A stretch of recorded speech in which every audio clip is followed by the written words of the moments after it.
As you see across the street this evening, with fine-looking people that are searching for the truth. Notice I didn't use the word fine-looking persons. There's a reason for that.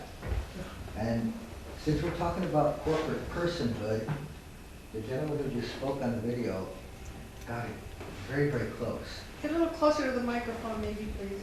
You can hear me? Not quite. I'll speak a little louder. Thank you. Just for you. Person. How many people really know what the word person means?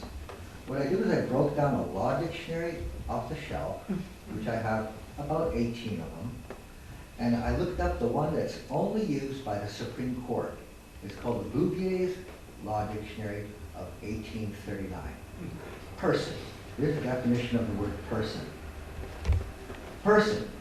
The word is applied to men, women, and children who are always called natural person. It can never be plural, except when denoting male or female gender. Then the plural is people, never persons. It is also used to denote a corporation, which is an artificial person. And if the corporate name is spelled in all capital letters, it denotes a corporation that owes its existence by law to the state that created it. So everybody now knows that Supreme Court uses this definition of the word person. Everybody take out your driver's license. Pick up the left driver's license.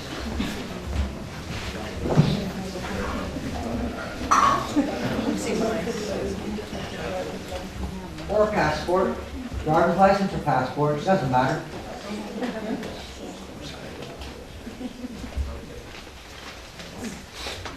I dare you to try to write your name in cursive using all capital letters. Try to sign your name using all capital letters. The person that's indicated on the top line of your driver's license is a creation of the state or an agency authorized by the state. Corporate personhood in its infancy? No. Been around since the 14th Amendment. So there you have a corporate person. How do I know this to be a fact?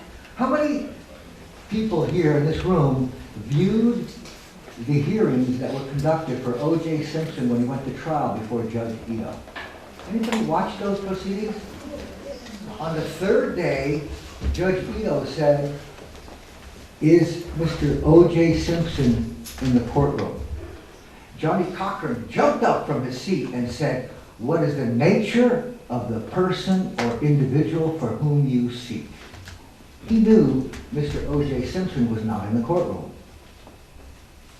Mr. O.J. Simpson was not being sued. His corporate persona was being sued. He didn't have to show up in the courtroom.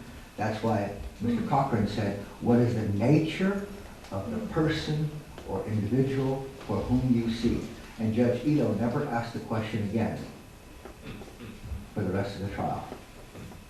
So, let's take a look at what is a corporation. And I know what a person is. It's not me. Maybe it's not you. But since we're truth seekers, let's try to discover this on our own. Because I don't want to destroy your joy of discovery. I'm just going to share a little bit of it. I would never want to destroy your joy of discovery. Corporation.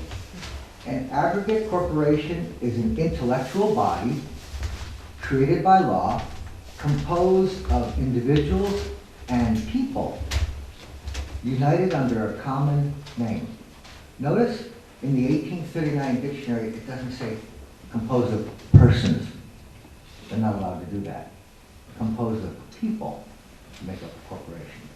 And as was stated in the film here shortly before, Justice Marshall on the Supreme Court, when he denoted what a corporate individual is with regard to the 14th Amendment, he stated an artificial being, invisible, intangible, and existing only in contemplation of law.